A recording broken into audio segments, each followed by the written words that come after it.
नमस्कार दोस्तों, स्वागत है आपका साहित्य सागर चैनल पर। आज हम लेकर आए हैं गोदान उपन्यास का 9वां भाग। इस भाग में होरी के जीवन के संघर्ष और भी तीव्र होते जाते हैं।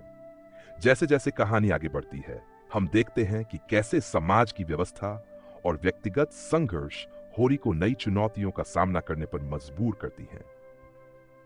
मुंशी प्रेमचंद जी की इस कृति में न केवल व्यक्तिगत बल्कि सामाजिक और पारिवारिक मुद्दों की गहरी समझ को भी व्यक्त किया गया है। तो चलिए इस महत्वपूर्ण भाग में आगे बढ़ते हैं और जानते हैं कि होरी की कहानी में आगे क्या होता है। प्रातःकाल होरी के घर में एक पूरा हंगामा हो गया। होरी धनिया को मार रहा था। धनिया उसे गालियां दे रही थी। दोनों लड़कियां बाप के पांवों से लिपटी चिल्ला रही थी और गोबर मां को बचा रहा था।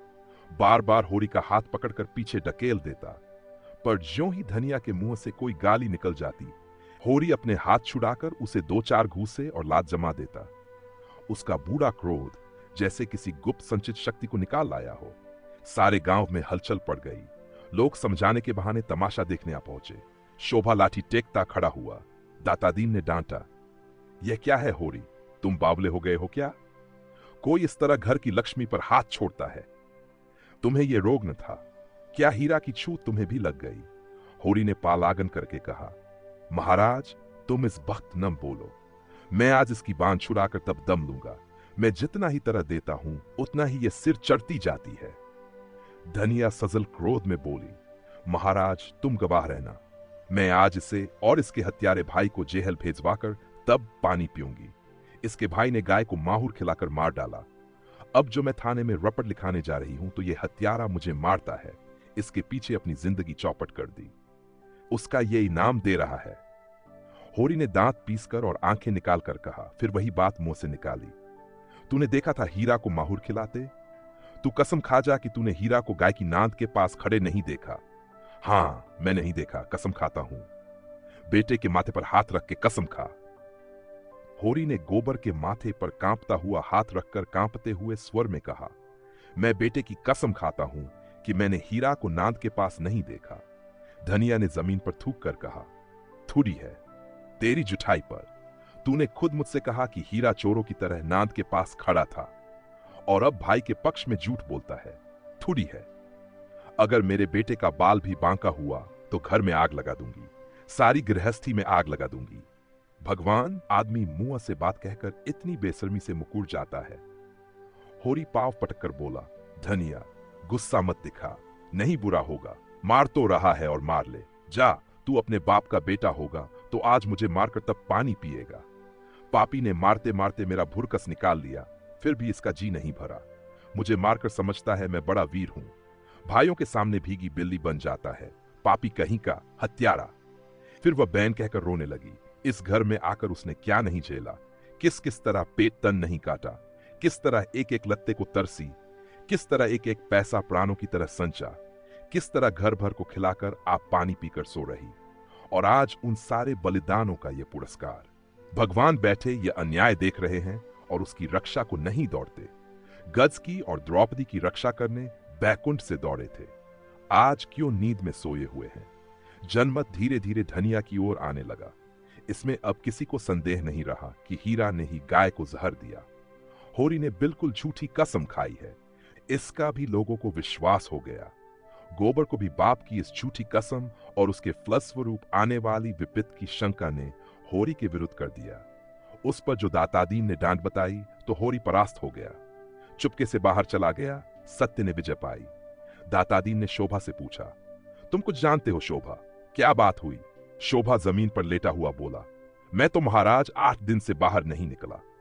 होरी दादा कभी कभी जाकर कुछ दे आते हैं, उसी से काम चलता है। रात भी वह मेरे पास गए थे। किसने क्या किया मैं कुछ नहीं जानता। हां, कल सांझ को हीरा मेरे घर खुरपी मांगने गया था। कहता था एक जड़ी खोदना है। फिर तब से मेरी उससे भेंट नहीं हुई। धनिया इतनी शपाकर बोली, पंडित दादा वह उसी का काम है। शोभा के घर से खुरपी मांग कर लाया और कोई जड़ी खोदकर गाय को खिला दी। उस रात को जो झगड़ा हुआ था उसी दिन से वह खार खाए बैठा था। दातादीन बोले, यह बात साबित हो गई तो उसे हत्या लगेगी। पुलिस कुछ करे या न करे, धर्म तो बिना दंड दिए न रहेगा। चली तो जा रुपया, हीरा को बुला ला। कहना पंडित दादा बुला रहे हैं। अगर उसने हत्या नहीं की है तो गंगाजली उठा ले और चौरे पर चढ़कर कसम खाए। धनिया बोली, महाराज उसके कसम का भरोसा नहीं, चटपट खा लेगा। जब इसने झूठी कसम खा ली जो बड़ा धर्मात्मा बनता है तो हीरा का क्या विश्वास। अब गोबर बोला, खा ले झूठी कसम, वंश का अंत हो जाए, बूढ़े जीते रहें, जवान जीकर क्या करेंगे। रूपा एक क्षण में आकर बोली, काका घर में नहीं है पंडित दादा। काकी कहती हैं कहीं चले गए हैं। दातादीन ने लंबी दाढ़ी फटकार कर कहा, तूने पूछा नहीं कहां चले गए किया? घर में छिपा बैठा न हो, देख तो सोना भीतर तो नहीं बैठा है। धनिया ने टोका, उसे मत भेजो दादा, हीरा के सिर हत्या सवार है, न जाने क्या कर बैठे। दातादीन ने खुद लकड़ी संभाली और खबर लाए कि हीरा सचमुच कहीं चला गया है। पुनिया कहती है लुटिया डोर और डंडा सब लेकर गए हैं। पुनिया ने पूछा कहां जाते हो, पर बताया नहीं। उसने 5 रुपए आले में रखे थे, रुपए वहां नहीं है, 60 रुपए भी लेता गया। धनिया शीतल हृदय से बोली, मुंह में कालिक लगाकर कहीं भागा होगा। शोभा बोला, भाग के कहां जाएगा, गंगा नहाने न चला गया हो। धनिया ने शंका की, गंगा जाता तो रुपए क्यों ले जाता, और आजकल कोई परब भी तो नहीं है। इस शंका का कोई समाधान न मिला। धारणा दृढ़ हो गई, आज होरी के घर भोजन नहीं पका, न किसी ने बैलों को सानी पानी दिया। सारे गांव में सनसनी फैली हुई थी। 2-2, 4-4 आदमी जगह जगह जमा होकर इसी विषय की आलोचना कर रहे थे। हीरा अवश्य कहीं भाग गया, देखा होगा कि भेद खुल गया, अब जेहल जाना पड़ेगा, हत्या अलग लगेगी, बस कहीं भाग गया। पुनिया अलग रो रही थी, कुछ कहा न सुना, न जाने कहां चल दिए। जो कुछ कसर रह गई थी वह संध्या समय हल्के के थानेदार ने आकर पूरी कर दी। गांव के चौकीदार ने इस घटना की रपट की जैसा उसका कर्तव्य था, और थानेदार साहब भला अपने कर्तव्य से कब चूकने वाले थे। अब गांव वालों को भी उनकी सेवा सत्कार करके अपने कर्तव्य का पालन करना चाहिए। दातादीन, चिंगुरी सिंह, नोखेराम, उनके चारों प्यादे, मंगरू साह और लाला पटेश्वरी सभी आ पहुंचे और दारोगाजी के सामने हाथ बांधकर खड़े हो गए। होरी की तलबी हुई। जीवन में यह पहला अवसर था कि वह दारोगा के सामने आया। ऐसा डर रहा था जैसे फांसी हो जाएगी। धनिया को पीटते समय उसका एक एक अंग फड़क रहा था। दारोगा के सामने कछुए की भांति भीतर सिमटा जाता था। दारोगा ने उसे आलोचक नेत्रों से देखा और उसके हृदय तक पहुंच गए। आदमियों की नस पहचानने का उन्हें अच्छा अभ्यास था। किताबी मनोविज्ञान में कोड़े, पर व्यावहारिक मनोविज्ञान के मर्मजन थे। यकीन हो गया आज अच्छे का मुंह देखकर उठे हैं, और होरी का चेहरा कहे देता था, इसे केवल एक घुड़की काफी है। दारोगा ने पूछा, तुझे किस पर शुबा है? होरी ने जमीन छुई और हाथ बांधकर बोला, मेरा सुबह किसी पर नहीं है सरकार, गाय अपनी मौत से मरी है, बुढ़ी हो गई थी। धनिया भी आकर पीछे खड़ी थी, तुरंत बोली, गाय मारी है तुम्हारे भाई हीरा ने। सरकार ऐसे बौरम नहीं है कि जो कुछ तुम कह दोगे वह मान लेंगे। यहां जांच तहकीकात करने आए हैं। दारोगाजी ने पूछा, यह कौन औरत है? कई आदमियों ने दारोगाजी से कुछ बातचीत करने का सौभाग्य प्राप्त करने के लिए चरा ऊपरी की। एक साथ बोले और अपने मन को इस कल्पना से संतोष दिया कि पहले मैं बोला, होरी की घरवाली है सरकार, तो इसे बुलाओ, मैं पहले इसी का बयान लिखूंगा। वह कहां है हीरा? विशिष्ट जनों ने एक स्वर से कहा, वह तो आज सवेरे से कहीं चला गया है सरकार, मैं उसके घर की तलाशी लूंगा। तलाशी? होरी की सांस तले ऊपर होने लगी। उसके भाई हीरा के घर की तलाशी होगी, और हीरा घर में नहीं है, और फिर होरी के जीते जी उसके देखते यह तलाशी न होने पाएगी, और धनिया से अब उसका कोई संबंध नहीं। जहां चाहे जाए, जब वह उसकी इज्जत बिगाड़ने पर आ गई है तो उसके घर में कैसे रह सकती है? जब गली गली ठोकर खाएगी तब पता चलेगा। गांव के विशिष्ट जनों ने इस महान संकट को टालने के लिए कानाफूसी शुरू की। दातादीन ने गंजा सिर हिलाकर कहा, यह सब कमाने के डंग हैं। पूछो हीरा के घर में क्या रखा है? पटेश्वरी लाल बहुत लंबे थे, पर लंबे होकर भी वकूफ न थे। अपना लंबा काला मुंह और लंबा करके बोले, और यहां आया है किस लिए, और जब आया है बिना कुछ लिए दिए गया कब है? जिंगुरी सिंह ने होरी को बुलाकर कान में कहा, निकालो जो कुछ देना हो, यो गला न छूटेगा। दारोगाजी ने अब जरा गर्ज कर कहा, मैं हीरा के घर की तलाशी लूंगा। होरी के मुख का रंग ऐसा उड़ गया था जैसे देह का सारा रक्त सूख गया हो। तलाशी उसके घर हुई तो, उसके भाई के घर हुई तो एक ही बात है। हीरा अलग सही, पर दुनिया तो जानती है वह उसका भाई है। मगर इस वक्त उसका कुछ बस नहीं। उसके पास रुपए होते तो इसी वक्त 50 रुपए लाकर दारोगा जी के चरणों पर रख देता और कहता, सरकार, मेरी इज्जत अब आपके हाथ है। मगर उसके पास तो जहर खाने को भी एक पैसा नहीं है। धनिया के पास चाहे 2-4 रुपए पड़े हों, पर वह चुड़ैल भला क्यों देने लगी। मृत्यु दंड पाए हुए आदमी की भांति सिर झुकाए अपने अपमान की वेदना का तीव्र अनुभव करता हुआ चुपचाप खड़ा रहा। दाता दीन ने होड़ी को सचेत किया, अब इस तरह खड़े रहने से काम न चलेगा होड़ी, रुपए की कोई जुगत करे। होड़ी दीन स्वर में बोला, अब मैं क्या अर्ज करूं महाराज, अभी तो पहले ही की गठरी सिर पर लदी है और किस मुंह से मांगूं, लेकिन इस संकट से उबार लो तो कौड़ी कौड़ी चुका दूंगा। मैं मर भी जाऊं तो गोबर तो है ही। नेताओं में सलाह होने लगी, दारोगा जी को क्या भेंट किया जाए। दाता दीन ने 50 का प्रस्ताव किया। जिंगुरी सिंह के अनुमान में 100 से कम पर सौदा न होगा। नोखेराम भी 100 के पक्ष में थे और होड़ी के लिए 100 और 50 में कोई अंतर न था। इस तलाशी का संकट उसके सिर से टल जाए। पूजा चाहे कितनी ही चरानी पड़े, मरे को मन भर लकड़ी से जलाओ या 10 मन से, उसे क्या चिंता। मगर पटेश्वरी से यह अन्याय न देखा गया। कोई डाका या कत्ल तो हुआ नहीं, केवल तलाशी हो रही है। इसके लिए 20 रुपए बहुत हैं। नेताओं ने धिक्कारा तो फिर दारोगा जी से बातचीत करना। हम लोग नगीच न जाएंगे, कौन घुड़कियां खाए। होरी ने पटेश्वरी के पांव पर अपना सिर रख दिया। भैया, मेरा उद्धार करो, जब तक जीऊंगा तुम्हारी ताबेदारी करूंगा। दारोगा जी ने फिर अपने विशाल वक्ष और विशालतर उदर की पूरी शिक्त से कहा, कहां है हीरा का घर, मैं उसके घर की तलाशी लूंगा। पटेश्वरी ने आगे बढ़कर दारोगा जी के कान में कहा, तलाशी लेकर क्या करोगे हुजूर, उसका भाई आपकी ताबेदारी के लिए हाजिर है। दोनों आदमी जरा अलग जाकर बातें करने लगे। कैसा आदमी है? बहुत ही गरीब हुजूर, भोजन का ठिकाना भी नहीं। सच? हां हुजूर, ईमान से कहता हूं। अरे तो क्या एक 50 का डॉल भी नहीं है? कहां की बात हुजूर, 10 मिल जाएं तो 1000 समझिए। 50 तो 50 जन्म में भी मुमकिन नहीं, और वह भी जब कोई महाजन खड़ा हो जाएगा। दारोगा जी ने 1 मिनट तक विचार करके कहा, तो फिर उसे सताने से क्या फायदा। मैं ऐसों को नहीं सताता जो आप ही मर रहे हों। पटेश्वरी ने देखा, निशाना और आगे जा पड़ा। बोले, नहीं हुजूर, ऐसा न कीजिए, नहीं फिर हम कहां जाएंगे। हमारे पास दूसरी और कौन सी खेती है। तुम इलाके के पटवारी हो जी, कैसी बातें करते हो। जब ऐसा ही कोई अवसर आ जाता है तो आपकी बदौलत हम भी कुछ पा जाते हैं, नहीं पटवारी को कौन पूछता है। अच्छा जाओ, 30 रुपए दिलवा दो, 20 रुपए हमारे, 10 रुपए तुम्हारे। 4 मुखिया हैं, इसका ख्याल कीजिए। अच्छा, आधे आधे पर रखो, जल्दी करो, मुझे देर हो रही है।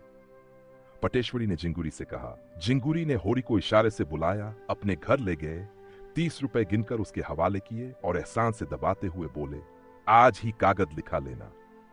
तुम्हारा मुंह देखकर रुपए दे रहा हूं, तुम्हारी भलमनसी पर। होरी ने रुपए लिए और अंगोछे के कोर में बांधे प्रसन्न मुख आकर दारोगा जी की ओर चला। सहसा धनिया झपटकर आगे आई और अंगोछी एक झटके के साथ उसके हाथ से छीन ली। गांठ पक्की न थी, झटका पाते ही खुल गई और सारे रुपए जमीन पर बिखर गए। नागिन की तरह फुंकार कर बोली, ये रुपए कहां लिए जा रहा है, बता। भला चाहता है तो सब रुपए लौटा दे, नहीं कह देती हूं। घर के परानी रात दिन मरे और दाने दाने को तरसे, लत्ता भी पहनने को मैसर न हो और अंजुली भर रुपए लेकर चला है इज्जत बचाने। ऐसी बड़ी है तेरी इज्जत, जिसके घर में चूहे लोटे वह भी इज्जत वाला है। दारोगा तलाशी ही तो लेगा, ले ले जहां चाहे तलाशी। एक तो 100 रुपए की गाय गई, उस पर यह पॉलिथिन। वाह री तेरी इज्जत। होरी खून का घूंट पीकर रह गया। सारा समूह जैसे थर्रा उठा, नेताओं के सिर झुक गए। दारोगा का मुंह जरा सा निकल आया। अपने जीवन में उसे ऐसी लताड़ न मिली थी। होरी स्तंभित सा खड़ा रहा। जीवन में आज पहली बार धनिया ने उसे भरे अखाड़े में पटकनी दी, आकाश टका दिया। अब वह कैसे सिर उठाए। मगर दारोगा जी इतनी जल्दी हार मानने वाले न थे। खिसियाकर बोले, मुझे ऐसा मालूम होता है कि इस शैतान की खाला ने हीरा को फंसाने के लिए खुद गाय को जहर दे दिया। धनिया हाथ मटकाकर बोली, हां दे दिया। अपनी गाय थी, मार डाली, फिर किसी दूसरे का जानवर तो नहीं मारा। तुम्हारे तहकीकात में यही निकलता है तो यही लिखो। पहना दो मेरे हाथ में हथकड़ियां। देख लिया तुम्हारा न्याय और तुम्हारे अक्कल की दौड़। गरीबों का गला काटना दूसरी बात है, दूध का दूध और पानी का पानी करना दूसरी बात।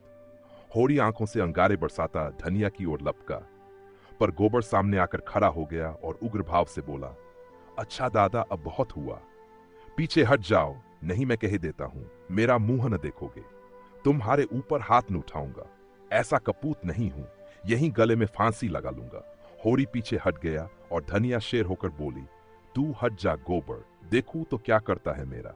दारोगाजी बैठे हैं, इसकी हिम्मत देखूं, घर में तलाशी होने से इसकी इज्जत जाती है, अपनी मेहरिया को सारे गांव के सामने लतियाने से इसकी इज्जत नहीं जाती।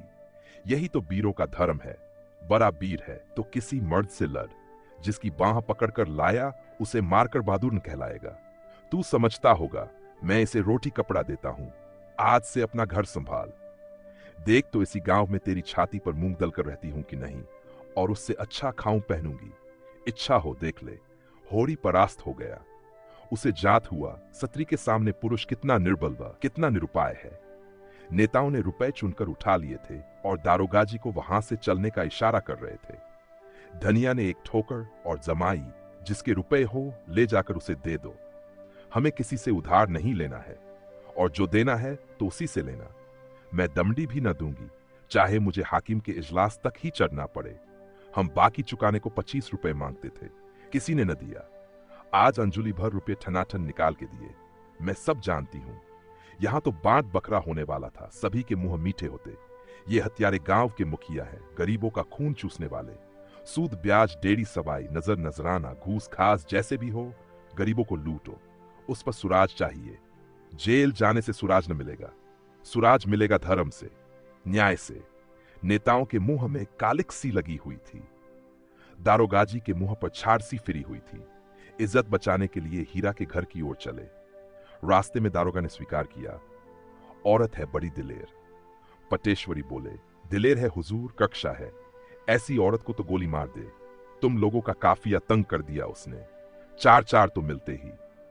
हुजूर के भी तो 15 रुपए गए, मेरे कहां जा सकते हैं, वह न देगा, गांव के मुखिया देंगे, और 15 रुपये की जगह पूरे 50 रुपए। आप लोग चटपट इंतजाम कीजिए। पटेश्वरीलाल ने हंसकर कहा, हुजूर बड़े दिलगीबाज हैं। दातादीन बोले, बड़े आदमियों के यही लक्षण हैं, ऐसे भाग्यवानों के दर्शन कहां होते हैं। दारोगाजी ने कठोर स्वर में कहा, यह खुशामद फिर कीजिएगा, इस वक्त तो मुझे 50 रुपए दिलवाए नकद, और यह समझ लो कि आनाकानी की तो मैं तुम चारों के घर की तलाशी लूंगा। बहुत मुमकिन है कि तुमने हीरा और होरी को फंसाकर उनसे 150 ऐंठने के लिए यह पाखंड रचा हो। नेतागण अभी तक यही समझ रहे हैं, दारोगाजी विनोद कर रहे हैं। जिंगुरी सिंह ने आंखें मारकर कहा, निकालो 50 रुपए पटवारी साहब। नोखेराम ने उनका समर्थन किया, पटवारी साहब का इलाका है, उन्हें जरूर आपकी खातिर करनी चाहिए। पंडित नोखेराम जी की चौपाल आ गई। दारोगाजी एक चारपाई पर बैठ गए और बोले, तुम लोगों ने क्या निश्चय किया, रुपए निकालते हो या तलाशी करवाते हो। दातादीन ने आपत्ति की, मगर हुजूर, मैं अगर मगर कुछ नहीं सुनना चाहता।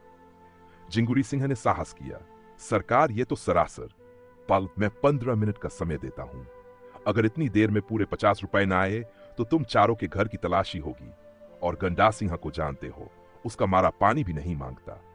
पटेश्वरीलाल ने तेज स्वर से कहा, आपको अख्तियार है, तलाशी ले ले, यह अच्छी दिल लगी है, काम कौन करे, पकड़ा कौन जाए। मैंने 25 साल थानेदारी की है जानते हो, लेकिन ऐसा अंधेर तो कभी नहीं हुआ। तुमने अभी अंधेर नहीं देखा, कहो तो वाह भी दिखा दूं, एक एक को 5-5 साल के लिए भेजवा दूं।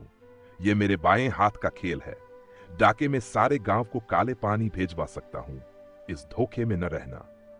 चारों सज्जन चौपाल के अंदर जाकर विचार करने लगे। फिर क्या हुआ किसी को मालूम नहीं। हां, दारोगाजी प्रसन्न दिखाई दे रहे थे और चारों सज्जनों के मुंह पर फटकार बरस रही थी।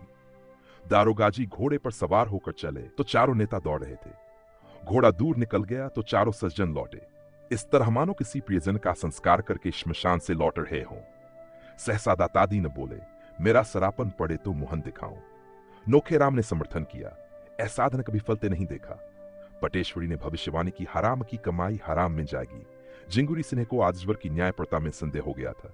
भगवान जाने कहा है कि यह अंधेर देखकर भी पापियों को दंड नहीं देते।